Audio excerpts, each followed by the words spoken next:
You've been looking at DAWs all afternoon and wondering, yeah, I know, which one, right? Good question. Because there's a lot of options out there in the marketplace, right? So let's check them out.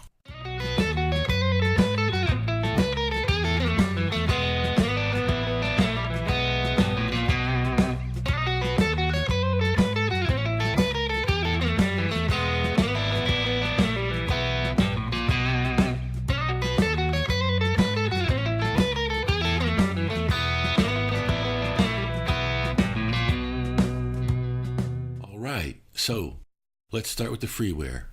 So this is a platform grid.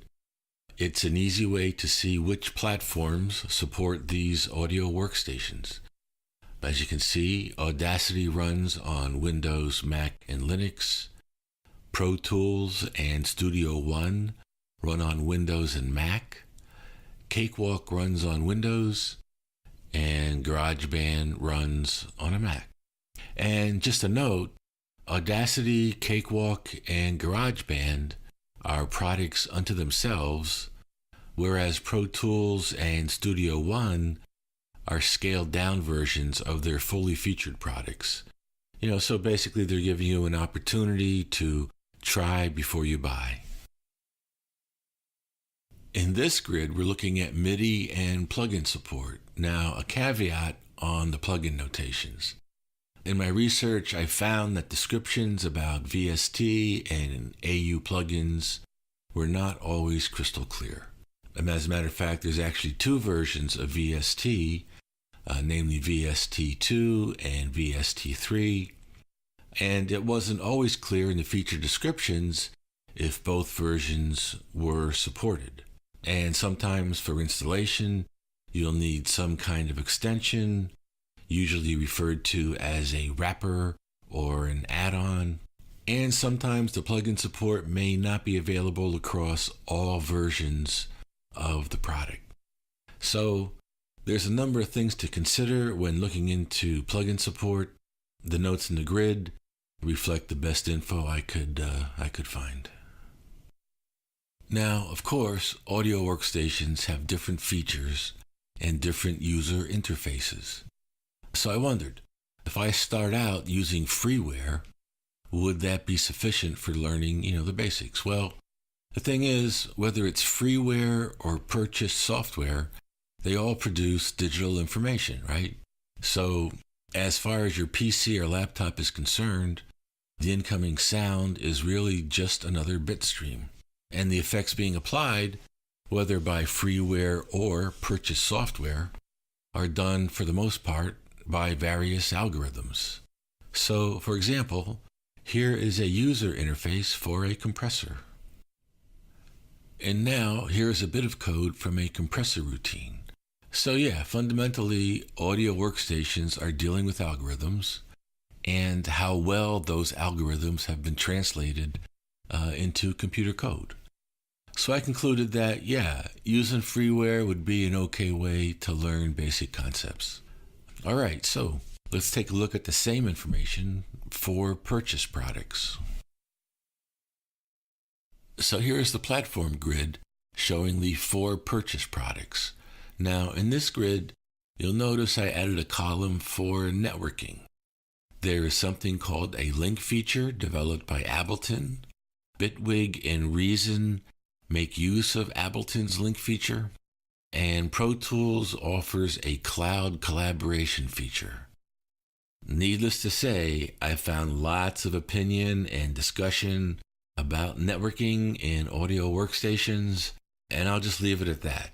If you're interested in that kind of thing, you can find lots of information on websites, forums, and on YouTube.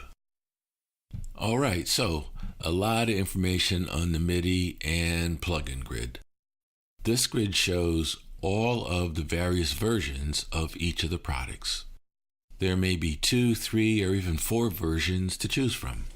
And for the cost, instead of showing each price point, I organized the cost into ranges. Under $125, between $150 and $200, between $200 and $500, between $500 and $600, and over $700.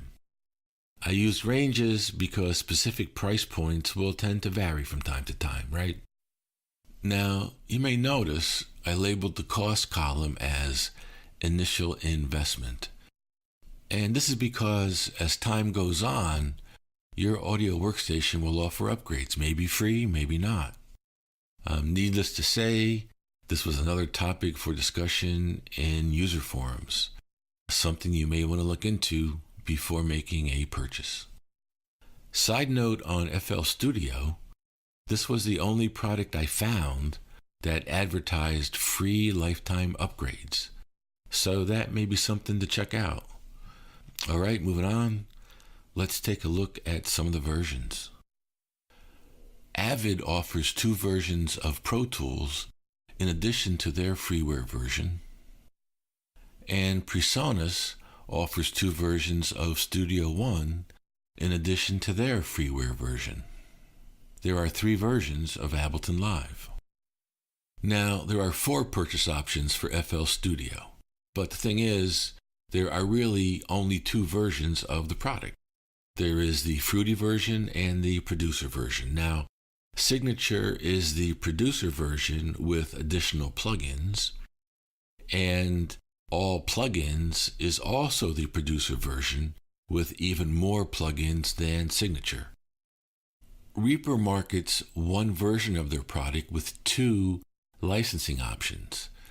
If you're an individual user, you can get Reaper at a discounted licensing fee, and I've seen it priced for around $60.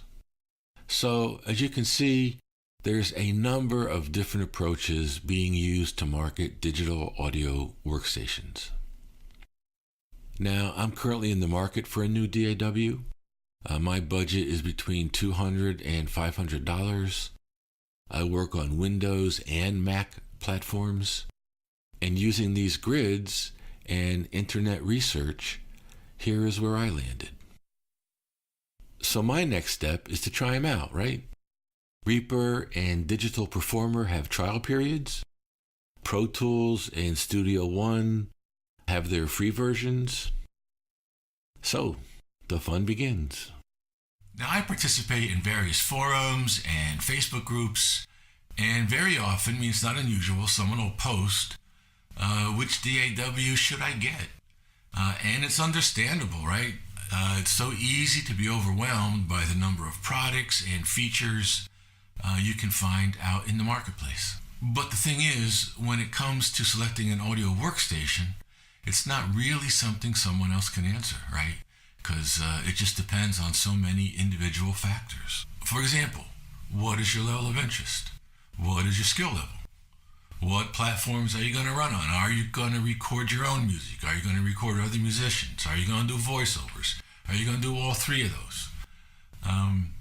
All these factors are going to play into which DAW is the right one for you. So give the matter some thought, right? Settle on a few candidates, check out their Facebook groups, user forums, FAQs, see what kind of vibe is going on in their user communities. So get some background and make a decision. Yeah, so be sure to check out the links below. I listed a bunch of websites I used for the information in this video. Also posted a link to an Excel, has all those tables. Feel free to download. And with that, please comment, like, subscribe. Yeah, and we'll see you next time.